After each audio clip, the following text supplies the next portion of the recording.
de porter cette voix pour la finance au service du développement humain loolu la déclaration bi nga xamante ni moom le président Bassirou Diomaye Faye daal dina koy def ginnaaw bi nga xamante ni nekk na fi nga xamante ni moo ci Espagne précisément ci Séville Rawane moom loolu la daal di wax moom le président naka nga daal di jàngatee kàddu yi ak visite bi nga xamante ni def na ko bu fi nga xamante ni moo ci Espagne. waaw kàddu yi vérité ak. nu ma koy tuddee kàddu yoo xamante ni dafay wane constance bi nga xamante ni rek ci le président Bassirou Diomaye Faye di dox boobu ba tey donc ci keroog bi mu jëlee kàddu ak tey bi mu jëlaatee kàddu yi warawul ndax boo dégloo li mu wax am na ci pàcc boo xamante ni maanaam na mu dénoncé woon keroog déséquilibre bi am ci ni nga xamante ni noonu la ñuy voté noonu la ñuy joxee nu ma koy tuddee dette ak ni nga xamante ni agence de notation yi noonu la ñu mën a créer déséquilibre et puis désavantager pays yi nga xamante ni ce ne sont pas des pays développés loolu en réalité da ko réitérer ci texte bi mu wax parce que loolu nag dafa am tey da nga xoolee Sénégal bi mu defee exercice de vérité bi mu def ci chiffres yi immédiatement notam yi dañ ko dégradé te bi ñu ko dégradé li mu ñu jural mooy pour ñu dem leb par exemple ci marché internationaux de capitaux yi dañu jël nu ma koy tuddee ci intérêt bi nga xamante ni moom la ñu doon lebalee ñu yokk ko ba am na ci bor yoo xamante ni sax dañoo mujj a bàyyi ne grawul bu Sénégal ne jarul mu koy jël parce que conditions yi c'était extrêmement difficile donc loolu le président Bassirou Diomaye Faye di wax léegi nag su fekkee ni lu toll ni ONU dafa organiser effectivement forum bu mel nii bii di xew Séville di fa waxtaane lépp lu jëm ci wàllu financement développement c'est normal que boo fa demee nga wax fa li nga xamante ni moom mooy bloquer effectivement le développement de ces pays là donc surtout nag jëm ci wàllu financement boobu bokk na ci nag ci li koy développer mooy li président Bassirou Diomaye Faye wax mooy structuration de la dette bi ci boppam pourquoi il parle de structuration de la dette parce que umpale woon ni à chaque fois dañ koy rappeler que ñi nga xamante ni ñoom la ñuy wax les institutions de Bretton Woods nga xamante ni ñoom ñooy quelque part ci finance mondiale bi am nañ ci vraiment taxawaay bu am solo bu ñu amee ci yow kóolute foo dem ñu lebal la bu ñu amul ci yow kóolute foo dem duñ la lebal wala bokk bu ñu lay lebal ci conditions yu méttee lay lebal te parfois li nga xamante ni moom mooy indi kóolute boobu ak loolu mën na bañ a nekk sax loo xamante ni yow pays bi nga ñàkk wóolu yow yaa nekk responsable de ce qui se passe beneen affaire mooy bu ñu lay lebal conditionnalité yi nga xamante ni moom lay àndee souvent ma rappelé ko fii wax ne ñi ngi naan 1 an et demi yoo xamante ni nu ma koy tuddee ci FMI par exemple deful décaissement pour le Sénégal boo xoolee convention bi nga xamante ni mujj partenariat bi ñu mujjoon a signé te signé woon ko le 23 juin 2023 ci biir foofu dañu waroon décaisser 1,8 milliard de dollars pour le Sénégal mais dañ ko adossé à une condition boo xamante ni mooy ne dañ naan la lépp loo xamante ni dafa jëm ci subvention bu jëm ci wàllu électricité beeg yu demee noonu da nga koy dindi beneen affaire mooy souvent aussi dafay am ay conditionnalité pour secteurs yi nga xamante ne moom la ñuy financer moo tax le président Bassirou Diomaye Faye di lim lu mel ni éducation lu mel ni santé lu mel ni logement ak yu ni mel parce que généralement ñoom bu fekkee dañ lay jox financement soit dañ lay wax il faut nga def ko ci ay infrastructures wala nga def ko ci yoo xamante ni forcément du la rapporter sur le plan en fait mën na la rapporter sur le plan financier mais boo xoolee dans si sa développement en tant que tel du ci mën a impacter parce que tey li nga xamante ni moom le président di wax foofu tey boo jëlul sa propre koppar wala nga am effectivement sa ay partenaires yoo xamante ni danañ la jàppale à travers des dons yu demee noonu Sénégal pour mu financer éducation c'est tout un problème donc sans éducation c'est-à-dire mënoo préparer nit yoo xamante ni ëllëg danañ mën a am taxawaay ak dayoo bu mën a permettre ñu mën a porter sa économie yóbbu ko fi nga bëgg a dem. Bien sûr. Donc tey lu jëm ci wàllu santé lu jëm ci ce qu'on appelle les nu ma koy tuddati des besoins sociaux de base en général pays yi nga xamante ne dañ nekk ay pays non développés bu ñu leen di abal duñ leen di abal pour ñu dugal xaalis ci biir yooyu. te yooyu dafa nekk ay secteurs yoo xamante ni ça nécessite beaucoup d'argent donc li nga ciy dugal ci xaalis dafa bari on se rappelle du temps de Wade da doon wax ne 40% de son budget da ko doon dugal dans l'éducation nationale. Donc pour te dire à quel point effectivement la nekk ay secteurs yoo xamante ni ça nécessite beaucoup d'investissement n'est-ce pas léegi nag su fekkee structuration yi nga xamante ni moo lay permettre nga am bor boo amee bor doo ko mën a dugal ci loolu c'est-à-dire pour nga changer encore une fois les paradigmes surtout lu jëm ci wàllu ingénierie sociale ak yu demee noonu c'est extrêmement compliqué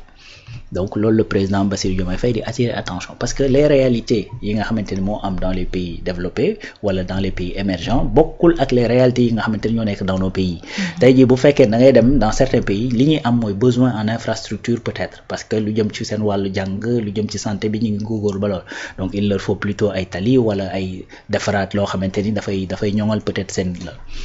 donc bu ñëwee ci réew mu mel ni Sénégal les réalités sont tout autres léegi bu fekkee ni yow loolu doo ko jël en considération c'est-à-dire il y a un problème dafay am après déséquilibre n'est-ce pas donc loolu la président Diomaye di attirer attention wu ñi nga xamante ne dañoo nekk ci au sein de l'ONU tey jéem a xool naka la ñuy def ba financer le développement li fi mu daanelee mooy naka la ñuy defee ba nga xamante ni danañ mën a dindi déséquilibre boobu de ce fait pays yi nga xamante ne dañu nekk di war a développé wu ñu mën a développé wu de façon nu ma koy tuddee ñu mën a dem ci li ñuy tuddee le développement humain parce que tey réew yi bu njëkk bu ñu la daan xool ndax développé nga wala déet dañuy xool sa pays ba yam ci bu xaalis bi ngay liggéey bare ñu ne ok c'est un pays développé léegi nag dañ daan gis ne réalité boobu en fait boo demee sur le terrain ça peut être tout autre qu'est-ce que je veux dire mooy dafa am pays yoo xamante ne seen PIB mën na yéeg mais mën na nekk une économie extravertie nekk économie boo xamante ni ñu koy liggéey duñu waa doomi réew ma su boobaa dëkk bi mën na am xaalis mais ñi ca biir réew ma dañuy am jafe-jafe dañuy am problème n'est-ce pas donc su boobaa boo xoolee li nga xamante ni mooy impact bi développement économique di def ci ñu dëkkee réew moomu da ngay gis ne amul impact donc su boobaa développement boobu amul njariñ léegi nag moo tax ñu indi ce qu'on appelle l'indice de développement humain mooy nit ki nga xamante ni moom la économie war a def impact ci moom est-ce que réellement mi ngi def impact ci moom n'est-ce pas donc moo tax président Diomaye Faye parle de développement humain léegi nga xam ni danañ mën a jël loolu nga xamante ni moom mooy financement yi nga xamante ni dañuy jóge à travers les partenaires internationaux bu ñu ñëwee ci biir réew mi Sénégal mën a am la possibilité vu conditionnalité yu simple yi ñu koy tegal ak yu demee noonu ak possibilité d'être bu mën a nekk ci ay temps yu yàgg nu ma koy tuddati intérêt yoo xamante ne du nekk intérêt yu cher ak yu demee noonu et puis ñu am le choix de fan la ñu bëgg a dugal xaalis boobu nga xamante ne moom la ñuy leb donc voilà donc su boobaa di nga mën a dem ba benn moment da nga mën a jël alal ji tey def ko effectivement ci benn école 10 ans après mu génneel la ay xale yoo xamante ne danañ am xarañte pour nga xamante ne li jëm ci wàllu technologie li jëm ci wàllu industrie li jëm ci wàllu lépp luy xarala li jëm ci wàllu créativité ci boppam ci xale yi da nga ko mën a inculquer ci ñoom dès le bas âge n'est-ce pas donc loolu soo ko defee après c'est-à-dire c'est l'humain que tu construis léegi lépp looy dox ci économie bi rek c'est au service de l'humain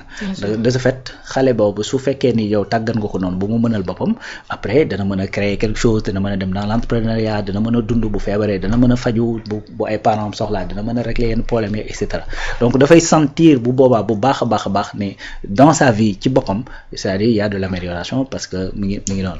léegi nag loolu su fekkee da nga ko atteindre quel que soit effectivement les chiffres que tu vas faire ci lu jëm ci PIB c'est-à-dire ça vaut absolument rien du tout parce que dafay continuer di loolu da ngay dem par exemple dans certains pays de la sous-région da ngay gis ni nit ñi dañuy dund bu baax a baax mais boo génnee ci mbedd bi daanaka y a pas d'infrastructure loolu mooy beneen revers bi mooy que ni nga am benn population boo xamante ne tey dañuy liggéey nit ñi am nañ xaalis mais état bi amul xaalis parce que certainement ils sont pas bancarisés flux yi kenn jéem ko mobiliser et tout ça donc dans les deux cas tu vois que ni déséquilibre lay créer donc équilibre bi dëggantaan mooy état mën di jot ay koppar mën a xool li nga xamante ne mooy ay priorités selon effectivement son pays ak selon ses objectifs yu mu bëgg a atteindre mu mën ko dugal foofu donc loolu tant que effectivement amuñu ce choix ba nga xamante ne mën nañ bu ñu lebee xaalis bi choisir ñun fan lañ ko war a mën a dugal bu fekkee ni amuñu le choix également bu ñu defalee yenn notes yi ñu dégradé ñu ba fu ñu mënti lebee mu dem cher donc à la fin li ñuy def mooy maintenir dans ce sous-développement ba nga xamante ni la plupart des gens léegi ñu ngi dénoncer di wax ne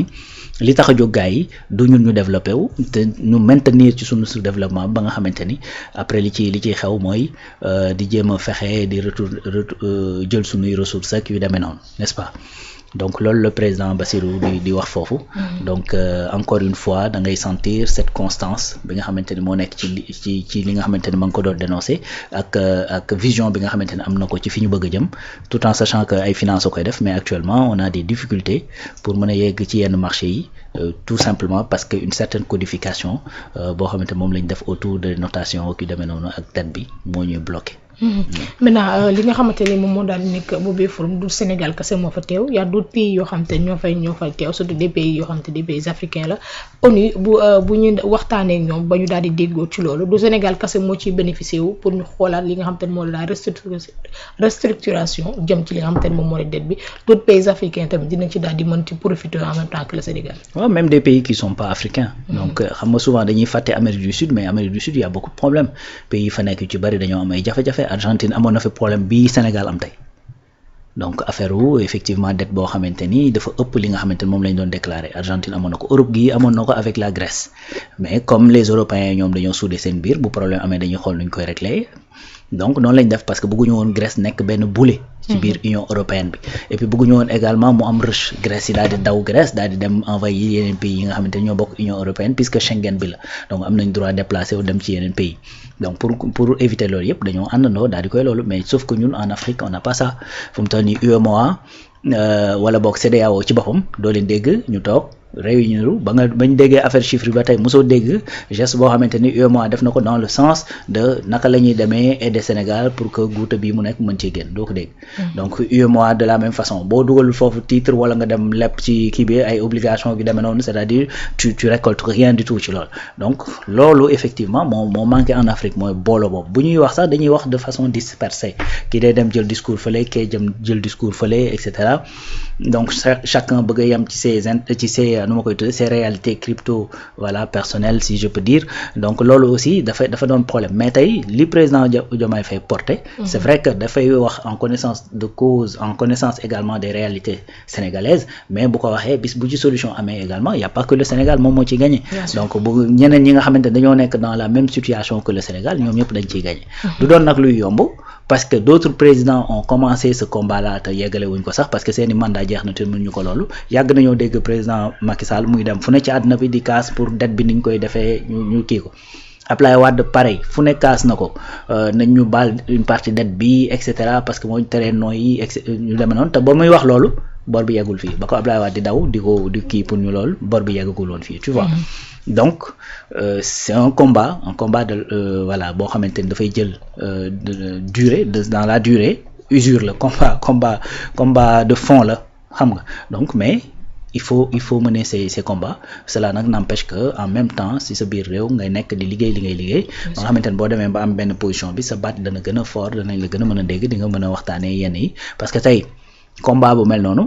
ku mel ni France bu ko porté woon du bokk ak ku mel ni Sénégal bu ko porté woon voilà ku mel ni Angleterre bu ko porté woon du bokk ak ku mel ni Sénégal bu ko porté woon bien que nag enjeux yi bokkul objectifs yi bokkuñu intérêts yi bokkuñu ñooñu duñu mësal porter ce combat mën nañ la nag organiser nga ñëw expliquer def sa plaidoyer et tout ça mais l'essentiel c'est qu'à la fin de la journée ces institutions bu ñuy jël décision dañ koy jël dans l'intérêt effectivement de ñi nga xamante ñoo fa majoritaire te ce sont les pays européens Japon la Angleterre xam nga donc États-Unis France ak yu ni mel donc noonu la demee mais ce qui est sûr et certain mooy que ne actuellement il y a beaucoup de pays yoo xamante ni dañuy am problème pour décoller c'est parce que effectivement structuration de la dette bi moom moo leen di indi jafe-jafe donc loolu mooy la réalité mais encore une fois nit dara bu fekkee ni dañ koy def nu mu wareewul li la war mooy que ni boo ci mënee dara nga dindi ko boo ko mënul nga dénoncer ko ba ñëpp xam ni effectivement àndoo woon ci doxalin bi moom le président Diomaye di def donc il peut pas en être autrement donc l'essentiel c'est que na camper sur ses positions garder ces mêmes principes et puis continuer di waxtaan ak ñi nga xamante ne mën nañoo waxtaan ak ñoom pour diversifier encore une fois les partenariats et puis fu alal nekk te nga mën koo xëcc mu ñëw ci réew mi nga xëcc ko mu ñëw ci réew mi ngir mën a joyanti cette économie ba nga xamante ni d'ici 10 15 20 ans dañuy wax leneen lu dul ay dette bi mu ñuy sonal ak xam nga on n'arrive pas à ñu ma koy tuddee à respirer ndax affaire yi métti na ak yu demee noonu donc économie Sénégal boo dajalee juste les ressources internes di nga mën a dund donc présentement la situation bi ñuy dund nii wane na ni c'est possible parce que malgré que la plupart lâché nañu malgré que les institutions de Bretton Woods n'ont pas fait de décaissement jusqu'à ce que Banque mondiale di génne ces 2 décaissements yi mujj yi le Sénégal est en train de voilà tant bien que mal est en train de voilà faire ce qu'il faut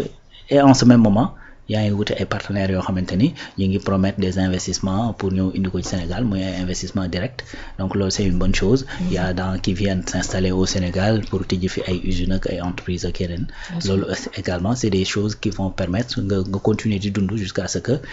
sa économie di tegu ci raay yi nga xamante ni foofu nga bëgg mu tegu fa. bien sûr te loolu li ñu ko may bokk na ci une bonne gestion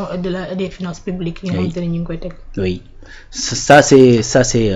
nu ma koy tuddee c'est une condition sine qua non comme ni ñu koy waxee donc bu fekkee ni gestion bi jaarul yoon bon après problème yi ñuy dund ngay continuer di dund parce que li ñuy wax nii yëpp ñàkk gestion bu jaar yoon la d'ailleurs kuñ fi jàpp ku ne buñ ne deniers publics la te nekkoo woon ku ñu dénk dañ naan ani fonctionnaire ya nga xamante ni ñoom la ko àndale woon donc s'il y avait la gestion bi nga xamante ni waroon na amoon transparence bi nga xamante ni waroon na ci gestion finance publique yi am na problème yu bari yoo xamante ni duñ ko am parce que bu fekkee ne gestion bi jaarul yoon c'est-à-dire tu perds la confiance de tout le monde. Bien sûr. C'est-à-dire les investisseurs directs les partenaires nu ma koy tuddee les partenaires bilatéraux les partenaires yi nga xamante ni nu ma koy tuddee ci les pays yi nga xamante ni ñoom ñoo lay jox ay dons et cetera parce que yaana même ñi lay jox ay dons nga xamante ni dañ lay may rek dañ naan comme ñi lu ñu leen may dañ koy jël dugg ko foo xamante ni waru faa dugg ñoom aussi dañuy téye seen loxo da ngay am problème donc c'est ça une mauvaise gestion de nos finances publiques loolu moo ñu indi fii ñu toll nii te loolu du samay waxi effectivement institution bi nga xamante ni corps de contrôle bi nga xamante ni moom mooy saytu lu jëm ci wàllu woowu moom moo ko Cour des comptes moo génne rapport wax ne y a tel problème n'est-ce pas donc des comptes bancaires yoo xamante ni da nga koy tijji sans pour autant même mu am dossier des dépôts à terme yoo xamante ni da nga koy casser kenn du xam xaalis bi fan la jaar même les intérêts du ñu xam fan la dugg et cetera donc yooyu yëpp xam nga boo ko boolee souvent ngay dégg ay détournement de deniers publics mu xew ci biir fonctionnaire xew ci ñoo xamante ni c'est même pas des fonctionnaires ñuy wax escroquerie sur les deniers publics ak yu demee noonu tout ça combiné effectivement dafay joxe une très très très mauvaise image du Sénégal et loolu la conséquence mooy que ni marché yi dañuy affolé wu gars yi daan ne wóorutul ba buñ fa dugalee suñu xaalis c'est pas sûr donc loolu mooy ñu dal actuellement nii surtout sur les marchés internationaux yi nga xamante ni en dollars la ñuy lebleeg yu demee noonu. Donc heureusement que marché UEMOA bi mi ngi assuré pour l'instant jusqu'à présent heureusement également que ñu ngi xool d'autres alternatives état mi ngi xool yeneen alternatives en allant en Chine par exemple donc pour mën a capter des investissements directs pour mën a également liggéey avec les pays des BRICS pour mën a liggéey effectivement avec la banque bi nga xamante ne moom moo nekk banque de développement bu Chine donc yooyu yëpp ay alternatives la yoo xamante ne Vietnam xam nga lu mel ni Singapour et cetera donc loolu dina permettre moom même su fekkee ni marché yi le temps muy stabiliser après nga mën a continuer di doxal li nga bëgg a doxal ci sa économie. Donc une fois que nag marché yi stabiliser après di nga mën a kiiwaat parce que cette situation elle est pas figée et elle sera pas éternelle. Bien sûr. Donc dana metti le temps que effectivement ngay mën a montrer patte blanche mais déjà le simple fait que Banque mondiale accepter accompagner la pour remettre à leur place lépp lu jëm ci sa wàllu finance publique donc loolu déjà ça montre une certaine volonté effectivement ñoom aussi dëggal seen li nga xamante ne moom lañ bëgg muy transparence parce que loi yi nga xamante ne mooy tënk finance ci àddina bi yëpp foo ci dem am na code boo xamante ni moom moo lay obligé à ce que nga jouer de la transparence UEMOA am na ko bii fii Sénégal am na ko donc ainsi de suite donc mënoo def transparence alors gars yi daal lay lâcher daal lay bàyyi bien que effectivement tu devras supporter des conséquences que le Sénégal est en train de supporter. Bien sûr am transparence tamit bokk na ci tamit am li nga xamante ne mooy une administration